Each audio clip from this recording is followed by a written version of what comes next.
بار کی بات ہے کہ کسی جنگل میں کالو کوا اپنی بیوی گوری کے ساتھ رہتا تھا۔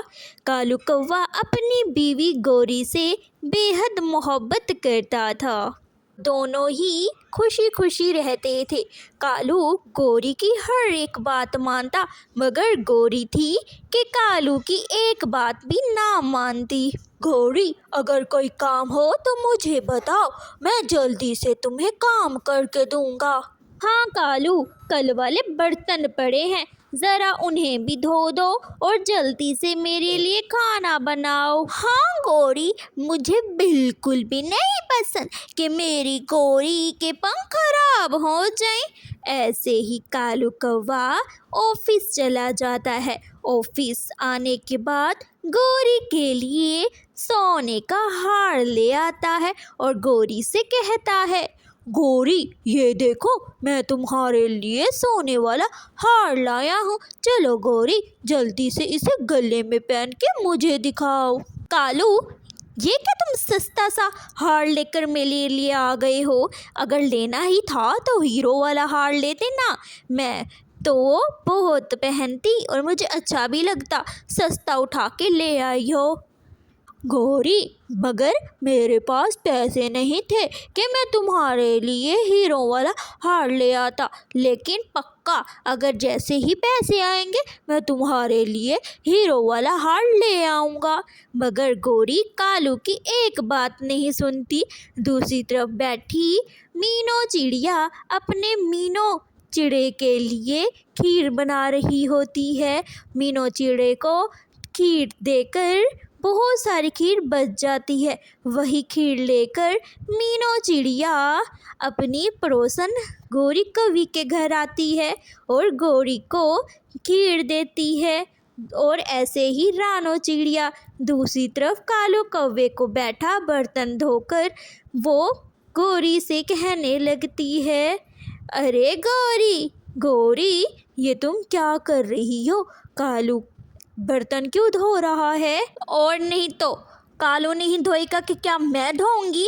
تم چپ رہو، میرے پنکھ خراب ہو جاتے ہیں، میں تو کبھی بھی میں نے برتن نہیں دھوئے، تم آ کر بس چڑنے لگ جاتی ہو کہ میرا پتی تو ایسے نہیں کرتا، یہ کالو پتہ نہیں کیوں کر رہا ہے۔ جاؤ جاؤ اپنے پتی کو بولو تمہارے بھی برتن دھو دے گا۔ ارے گوری، ایسی بات بالکل بھی نہیں ہے، میرا پتی تو سارا دن آفس میں کام کرتا ہے، میں ایسا بالکل بھی نہیں کروں۔ ایسے ہی دن گزرتے جاتے ہیں اور ایک دن جنگل میں بہت تیز بارش ہوتی ہے۔ کالو دیکھو تو صحیح ذرا، بہت تیز بارش ہو رہی ہے، مجھے پکوڑے کھانے کا دل کر رہا ہے۔ گوری، اچھا ٹھیک ہے، میں جا کر گرم گرم پکوڑے بناتا ہوں۔ کالو، مجھے تمہارے ہاتھ کے پکوڑے نہیں چاہیے، وہ چاچا چھم چھم ہے نا، اس کے پکوڑے مجھے بہت پسند ہے، وہ لے آؤ۔ ایسے ہی کالو کوا گوری کا کہنا مان کر بھاگا بھاگا چاچا چھم چھم کے پاس پکوڑے لینے چلا جاتا ہے۔ راستے میں اس کے اوپر ایک درخت کی ٹہنی آ جاتی ہے۔ کالو کوا وہیں مر جاتا ہے۔ اگلی صبح رانو چڑیا کسی کام سے جا رہی ہوتی ہے کہ اس سے کالو کوا مرا ہوا ملتا ہے۔ ایسے ہی مٹھو طوطا جلدی سے گوری کے پاس جاتا ہے اور گوری کو سب بتاتا ہے۔ گوری، گوری تمہارا پتی مر گیا ہے، جلدی جنگل کی طرف چلو۔ ایسے ہی گوری جب کالو کو مرا ہوا دیکھتی ہے، گوری بہت روتی ہے، کیونکہ یہ تو گوری کا ہی کام ہوتا ہے، کیونکہ گوری کو پکوڑے کھانے کا بہت دل کر رہا ہوتا ہے۔ کالو ایسے ہی بارش میں گھر سے نکلتا ہے تو اس کے اوپر ایک بہت بڑی شاخ گر جاتی ہے۔ کالو وہیں تڑپ کے مر جاتا ہے۔ اب گوری کا گھر کا کام کون کرے گا بچوں؟ تو اس کہانی سے آپ کیا سیکھے کامنٹ میں لازمی بتائیں۔ کووں کے گھر میں جو چوری کا دانہ تھا وہ تو اب ختم ہو چکا تھا۔ دونوں کوے اپنے گھر میں بھوکے بیٹھے تھے۔ پتی جی جاؤ، آج کچھ کھانے کے لیے لے کر آؤ۔ اچھا گوری، ابھی کسی کے کھیت سے دانہ چرا کر لاتا ہوں۔ کالو نہیں، آج میرا شوق دانا کھانے کا نہیں ہے، آج میرا میٹھی کھیر کھانے کا دل کر رہا ہے، جاؤ نا کہیں سے میٹھی کھیر لے کر آؤ۔ گوری میٹھی کھیر کہاں سے لے آؤں؟ جاؤ کالو جی، رانو چڑیا کے پاس جاؤ، شاید اس کے پاس میٹھی کھیر مل جائے، وہ تو کھیر بناتی ہی رہتی ہے۔ اچھا جاتا ہوں۔ کالو کوا گھر سے نکلتا ہے اور رانو چڑیا کے پاس جاتا ہے، دروازے پر دستک دیتا ہے۔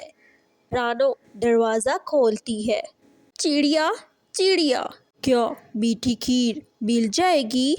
وہ تو نہیں ہے، لیکن میں سوچ رہی ہوں میٹھی کھیر بناؤں، لیکن میری بکری بیمار ہے، وہ دودھ نہیں دے گی۔ اس کی فکر تم نہ کرو، دودھ میں لے آؤں گا، اور کیا چاہیے ہوگا؟ تھوڑے چاول لے کر آنا۔ اچھا ٹھیک ہے، تم مجھے دودھ کی بالٹی دے دو۔ رانو چڑیا کالو کوے کو بالٹی دے دیتی ہے۔ کالو کوا بالٹی لے کر انسانوں کی بستی کی طرف چلا جاتا ہے۔ کالو کوا کسان کے گھر ایک ونڈو کی مدد سے گھر کے اندر گھس جاتا ہے، اور کالو کوا سب سے پہلے کسان کی رسوئی گھر میں جاتا ہے۔ رسوئی گھر میں تازہ تازہ کسان کا گائے کا دودھ رکھا ہوتا ہے۔ کالو کوا جلدی سے وہ دودھ چرا لیتا ہے، اور وہ دودھ اپنے ساتھ لیے اپنے جنگل کی طرف رانو چڑیا کے گھر چلا جاتا ہے۔ رانو چڑیا اپنی رسوئی گھر میں کھیر بنا رہی ہوتی ہے، اور کالو کوا بھی بالٹی میں دودھ لے کر آ جاتا ہے اور رانو چڑیا کو دودھ دیتا ہے۔ واہ کوے بھائی، یہ تو گائے کا دودھ لگ رہا ہے، آپ تو کھیر مزے کی بنے گی، اب جا کر چاول بھی لے آؤ۔ کالو پھر انسانوں کی بستی میں جاتا ہے، اس دفعہ وہ کسان کے کھیت میں جاتا ہے۔ کسان چاول کھیت رہا ہوتا ہے۔ کالو ندی کے پاس جا کر 2-3 پتھر پانی میں پھینکتا ہے۔ کسان آواز سن کر ندی کی طرف چلا جاتا ہے۔ پیچھے سے کالو چاول ڈھونڈتا ہے اور بھاگ جاتا ہے۔ یہ لو چڑیا بہن، سارا سامان لے آیا، اب جلدی سے کھیر بنا دو۔ ہاں ہاں کالو، میں بنا رہی ہوں کھیر، بہت مزے کی کھیر بنے گی، تم نے بہت اچھا دودھ لایا جس کی وجہ سے اچھی کھیر بنے گی، دیکھنا گوری کھا کر خوش ہو جائے گی۔ تھوڑی دیر بعد کھیر بن جاتی ہے۔ رانو چڑیا کھیر کو تھوڑا ٹھنڈا کرتی ہے۔ کالو کوا یہ سب دیکھ کر اس کے منہ میں پانی بھر آ جاتا ہے، اور رانو چڑیا سے کہتا ہے، رانو بہن تھوڑی سی کھیر مجھے پلیٹ میں ڈال دے، میں چیک کرنا چاہتا ہوں کہ آپ نے کھیر کیسی بنائی ہے۔ رانو چڑیا ایک کٹورا کھیر کا دیتی ہے۔ کالو ایک چمچ کھاتا ہے اور کٹورا نیچے رکھ دیتا ہے۔ یہ کیا بنایا ہے، اتنی بیکار کھیر، تم نے سارا سامان خراب کر دیا، میری ساری محنت ضائع ہو گئی۔ رانو یہ تم نے کیسی کھیر بنائی ہے؟ کیا ایسا پہلے کبھی نہیں ہوا؟ کالو بھائی سچ سچ بتاؤ، چاول، دودھ اور شکر کہاں سے لائے ہو؟ تمہیں اس سے کیا مطلب؟ جہاں سے بھی لایا ہوں، جہاں سے بھی لاؤں میری مرضی۔ ضرور تم چوری کر کے لائے ہو، ایسے نا کالو بھائی، آپ سچ سچ بتا دیں، کیونکہ چوری والا مال کبھی بھی ہضم نہیں ہوتا اور نہ ہی ذائقے دار ہوتا ہے۔ ہاں تم نے سچ کہا، یہ سب کچھ چوری کا ہی ہے۔ میں جانتی تھی چوری کا کھانا کبھی میٹھا نہیں ہوتا، محنت کا کھانا ہمیشہ بہترین ہوتا ہے۔ چلو ہم دونوں نیا سامان لیتے ہیں، اس دفعہ سب کی اجازت سے، میں نے نہیں جانی اور محنت کرنے، تم جلدی سے مجھے یہی کھیر دے دو، گوری اور میں یہ کھیر کھا لیں گے۔ کالو کوا رانو چڑیا سے کھیر لے کر گھر کی طرف تیزی سے بھاگتا ہے۔ میرے کالو پتی جی، سچ میں تم بہت اچھی ہو، میں تمہیں ایسا دیکھ کر بہت خوش ہوئی، تم میرے لیے کھیر لے آئے۔ گوری اور کالو مزے سے میٹھی کھیر کھاتے ہیں۔ تھوڑی دیر بعد گوری کوی کے پیٹ میں درد شروع ہو جاتا ہے۔ کالو، یہ کیسی کھیر ہے؟ ایک دم بیکار، میرے پیٹ میں درد شروع ہو چکا ہے، اب میں اور نہیں کھاؤں گی۔ گوری، رانو نے سچ کہا تھا کہ چرائی ہوئی چیز کبھی بھی ہضم نہیں ہوتی۔ دوستو، آپ اس کہانی سے کیا سیکھے؟ ہمیں کامنٹ باکس میں لازمی بتائیں۔